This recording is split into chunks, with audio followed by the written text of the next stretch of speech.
Cadangan devisa mencapai rekor tertinggi sejak Indonesia merdeka.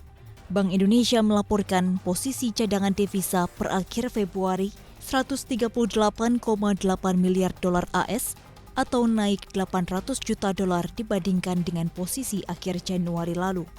Cadangan devisa Februari tersebut juga setara dengan pembiayaan 10,5 bulan impor atau 10 bulan impor dan pembayaran utang luar negeri pemerintah. Posisi CADEV di bulan Februari mematahkan rekor sebelumnya 138 miliar dolar AS yang dicapai pada bulan Januari lalu. Artinya dalam 2 bulan pertama tahun ini, CADEV Indonesia terus mencetak rekor tertinggi. Bank Indonesia mengakui peningkatan cadangan devisa periode Februari 2021 mayoritas disebabkan adanya penarikan pinjaman pemerintah dan penerimaan pajak. Artinya peningkatan CADEV masih dipengaruhi oleh utang di tahun ini. Pada Januari 2021, penerbitan global bond juga mendorong kenaikan cadangan devisa.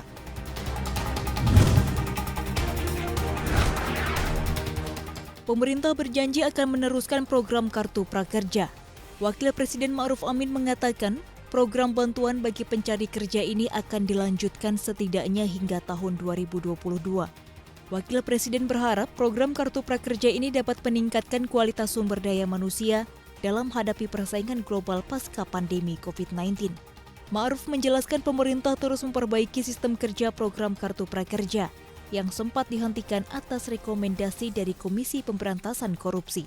Di sisi lain, saat ini manajemen pelaksana program Kartu Prakerja akan membuka penerimaan peserta gelombang 13 dengan kuota untuk 600.000 orang.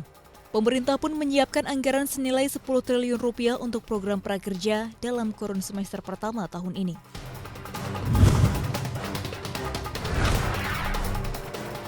Menteri Keuangan Sri Mulyani menang melawan Bambang Trihatmojo di Pengadilan Tata Usaha Negara Jakarta terkait perkara pencekalan.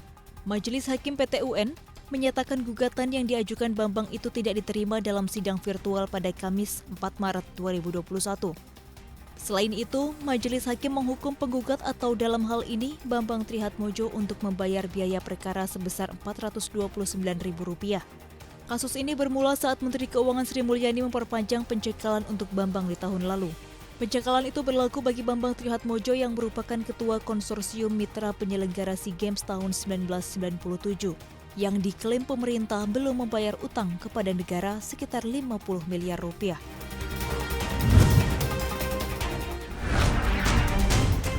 Keputusan Organisasi Negara Eksportir Minyak dan koleganya atau yang dikenal sebagai OPEC Plus untuk tidak menaikkan produksi minyak membuat harga minyak mentah dunia kembali melambung. Harga emas hitam ini menguat dan tembus rekor baru.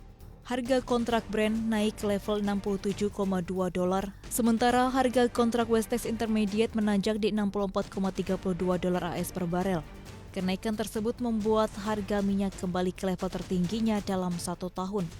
OPEC Plus sepakat untuk tidak menaikkan produksi minyaknya karena penurunan permintaan akibat pandemi dan memprediksi pemulihan untuk saat ini masih rapuh. Hingga Maret, kartel minyak ini masih menahan sekitar 7 juta barel per hari atau sekitar dengan 7% dari permintaan dunia. Pemotongan produksi secara sukarela yang dilakukan oleh Arab Saudi membuat total pemotongan output OPEC Plus menjadi sekitar 8 juta barel per hari.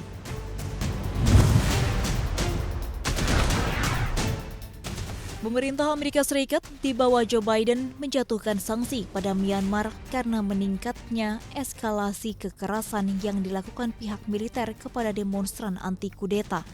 Salah satu langkah yang diambil Washington dalam menetapkan pembatasan perdagangan di Kementerian Pertahanan, Kementerian Dalam Negeri, dan konglomerat militer Myanmar yang berlaku efektif pada 8 Maret.